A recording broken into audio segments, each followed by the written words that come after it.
নমস্কাৰ এই ভিডিঅ'টো সেই সকলৰ বাবে বনোৱা হৈছে যিসকলে ভাৰতীয় সেনা বাহিনীত অফিচাৰ হিচাপে জয়েন কৰিব বিচাৰে।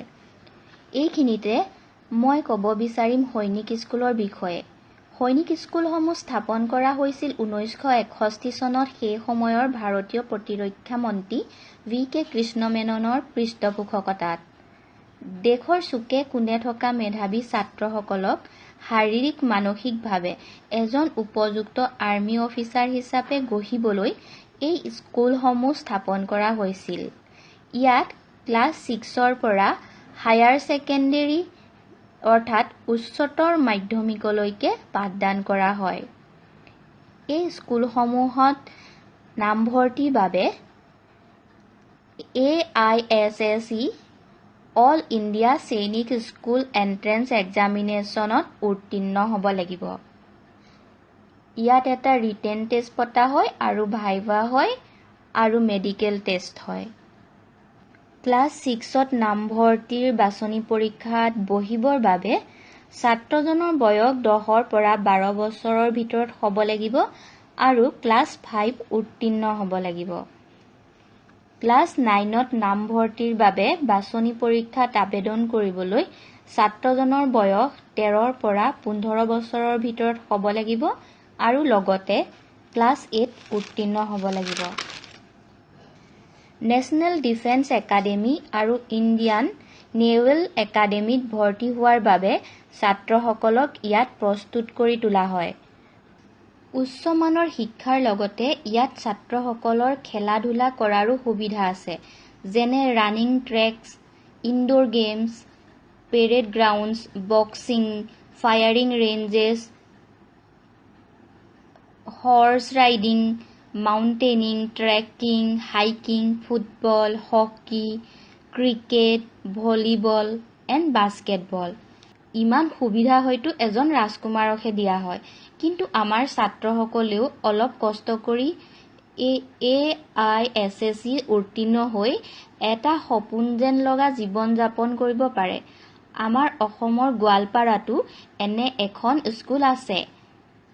ভাৰতত সৰ্বমুঠ 26খন এনে সৈনিক স্কুল আছে।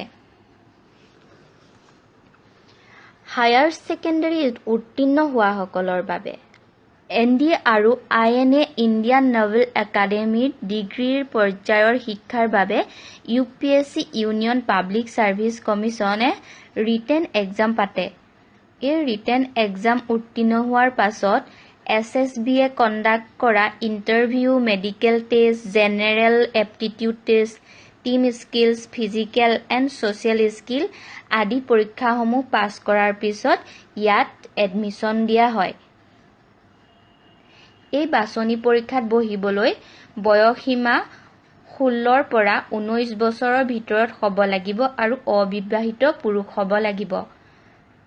যিসকলে এয়াৰফ'ৰ্চত যাব বিচাৰে তেওঁলোকে এডিশ্যনেল পাইলট এপ্টিটিউড বেটাৰী টেষ্টটো দিব লাগিব।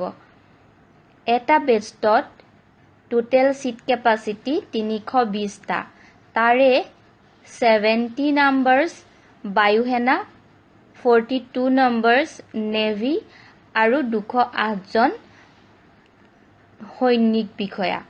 সাধাৰণতে সৈনিক স্কুলৰ পৰা উত্তীৰ্ণ ছাত্ৰসকলে ইয়াত নিৰ্বাচিত হোৱা দেখা যায়, কাৰণ তেওঁলোকক ক্লাছ 6ৰ পৰা এই পৰীক্ষাৰ বাবে প্ৰস্তুত কৰোৱা হয়। NDAত 3 years ডিগ্ৰী কোৰ্ছ দিয়া হয়। লগতে আৰবিক, চাইনিজ, ফ্ৰেঞ্চ, ৰাছিয়ান আদি ফৰেন লেংগুৱেজো শিকোৱা হয়। নেশ্যনেল ডিফেন্স একাডেমী পুনে কেম্পাছত 2টা Olympic size swimming pool, gymnasium, 32 numbers football field, 2 numbers polo' ground, এটা ক্ৰিকেট ষ্টেডিয়াম আৰু বহু সংখ্যক টেনিছ কোৰ্ট আছে। ডিগ্ৰী কমপ্লিট কৰাসকলৰ বাবে ডিগ্ৰী কমপ্লিট কৰাসকলৰ বাবে UPSCয়ে CDS Combined Defence Service exam পাতে। IMA, INA আৰু AFA আদিত ইয়াত উত্তীৰ্ণ হোৱাসকলক এডমিশ্যন দিয়া হয়। IMA India military academy Dehradun ইয়াত নামভৰ্তিৰ বাবে আবেদনকাৰী বয়স হ'ব লাগিব 19ৰ পৰা 24 বছৰ আৰু স্নাতক ডিগ্ৰীধাৰী অবিবাহিত পুৰুষ হ'ব লাগিব। IVA Indian naval academy Kerala ইয়াত নামভৰ্তিৰ বাবে আবেদনকাৰী বয়স হ'ব লাগিব 19ৰ পৰা 22 বছৰৰ ভিতৰত আৰু ইঞ্জিনিয়াৰিং ডিগ্ৰীধাৰী অবিবাহিত পুৰুষ হ'ব লাগিব।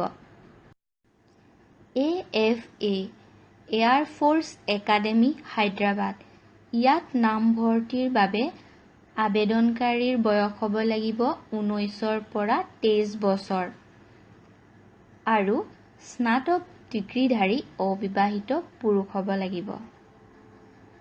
অফিচাৰ্ছ ট্ৰেইনিং একাডেমীৰ ইয়াৰ বাবে বয়স হ'ল 19ৰ পৰা 25 বছৰ আৰু স্নাতক ডিগ্ৰীধাৰী পুৰুষ মহিলাই ইয়াত আবেদন কৰিব পাৰিব। I hope ভিডিঅ'টো চাই আপোনালোক উপকৃত হ'ল। ভিডিঅ'টো ভাল লাগিল যদি লাইক কৰিব, শ্বেয়াৰ কৰিব আৰু ভৱিষ্যতে এনে প্ৰয়োজনীয় তথ্য পাবৰ বাবে আমাৰ ইউটিউব চেনেলটো ছাবস্ক্ৰাইব কৰিবলৈ নাপাহৰিব। ধন্যবাদ।